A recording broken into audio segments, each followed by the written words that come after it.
Hello, hello, hello. It's Chris Sandeman here, coming to you live right now from Newport, Rhode Island on Aquidneck Island. Aquidneck is the name of the island. We're on the southern tip of that island, but the entire state, which is bigger than this island, but not much bigger, is known as Rhode Island. And I am coming to you from Newport Harbor right now. Just to announce that I'm going to be doing some live streams from Rhode Island over the next couple of days as part of a small spontaneous road trip. Hey Hal, hi. Hello, hello from Newport, Rhode Island. What are we looking at here? Well, behind me you can see a harbor. Why don't we look more at that for a second? And we'll talk about that statue that I just panned away from. This is it. This is why Newport becomes such an important part of colonial New England. Because, hey, shalom. You have this great calm area of water.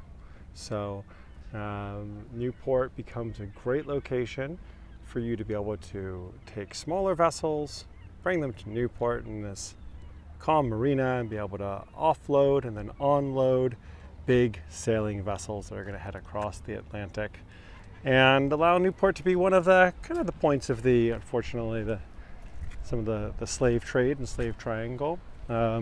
Newport, a city that definitely made its money through shipping, being a merchant city, buying, selling, trading, loading, unloading, and shipping.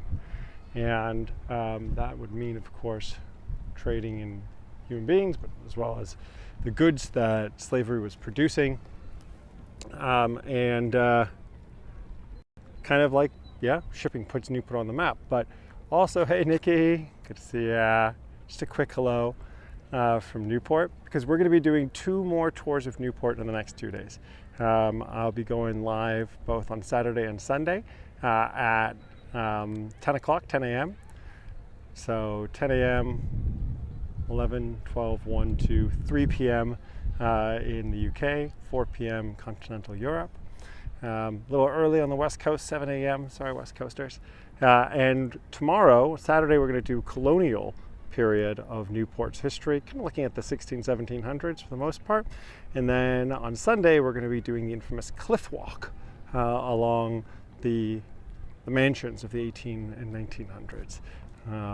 And then on Monday, my plan is to get us over to Jamestown, which, if we look again in the distance, we can actually see the bridge which takes us from Newport, or Aquidneck Island, across from this side, which is Newport and Aquidneck, across the bridge, all the way across this bridge to the next island, which is Jamestown Island there in the distance. So that's the plan. But who is this? Who is this guy right behind me here? It's none other than General Rochambeau. And Rochambeau, French general, was part of the reason why the U.S. is able to, or the fledgling new United States is able to defeat the British, at the time the largest naval and land force in the world. It's help from this guy that we'll end up doing it. Hi, Diana. Oh, Diana saying hi from Patagonia. Good to see you. Thanks for joining. So Rochambeau, as we can see here, who was, not a general, he was a marshal of France, and he's the one that Lafayette is really, the Marquis de Lafayette, who was a Revolutionary War hero for the colonial revolutionary American army. Lafayette is pushing to get Rochambeau to show up, and finally Rochambeau does show up, and it's actually very close to where we are standing right now that Rochambeau will unload his thousands of French troops who will gather here in Newport, Rhode Island. They'll actually stay here in Newport, Rhode Island after the war. Once the British have been defeated, they'll occupy it before they're kind of, dispersed, so to say, and return home and the rest of it. But they're quartered here for a while.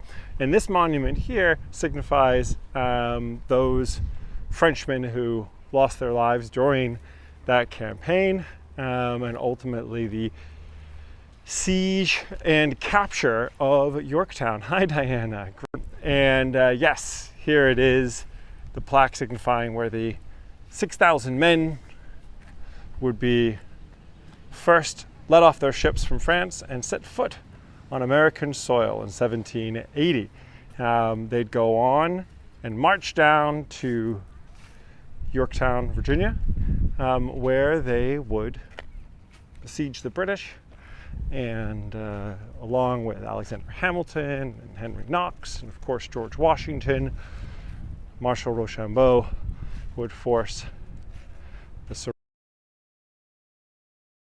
and Cornwallis, defeated there, would begin the negotiations over the next 2 years to finally end the Revolutionary War, which Yorktown in October of 1781. The war will end in 1783.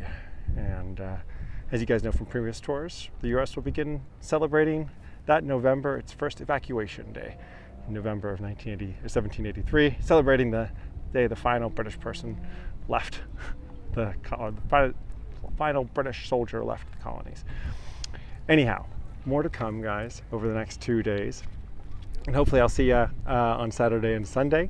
Again, just a view of this absolutely beautiful day here in Newport, Rhode Island. High 70s, low 80s with a nice cool breeze.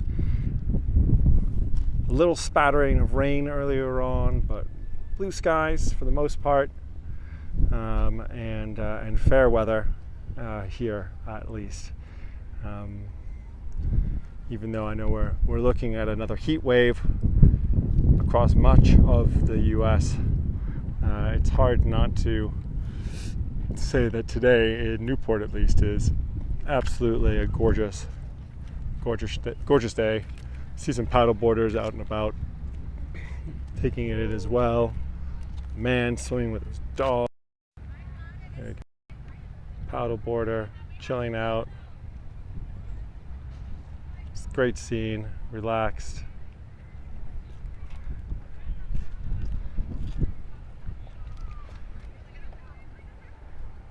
And oops, sorry for the fast spin. Here we go, some more paddle boarders over here.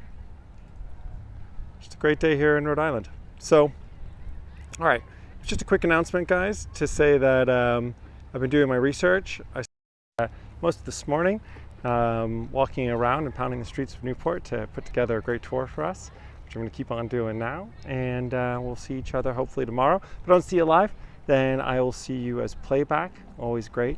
Glad to have caught you guys quickly right now. Thanks for being part of a quick pop-up announcement live stream. Hey, Jeanette. Good to see you. Hey, Rachel. Good to see you as well. Thanks. Oh, yeah. Oh, Rachel writes that her friend Alex is in Newport this weekend. Very cool. Make sure to keep an eye out. Well, for now, I'm going to head off myself and keep on learning about Newport, which we'll talk about tomorrow. So, oh, Nikki, you're at your bachelorette tomorrow. So we'll catch up with it later. Oh, well, wonderful. I'll wish you guys a big shout and cheers, even though you won't be on live, Nikki. So that way you have it for you and your gals. And Hale, great to see you. Thanks for tapping in, and look forward to saying hi over the weekend. Hope everyone's doing great wherever you are right now. Hope you're staying safe and smart. And well, this is Chris Sandeman saying goodbye for now from Newport, Rhode Island. And I'll see you over the next couple of days for a little bit of downtown colonial history and then some of the beautiful cliff walk mansions of the most opulent Gilded Age, if you will, of Newport's past. Take care for now. Make sure to like and subscribe this video, this channel. You know what to do. See you later. Ciao.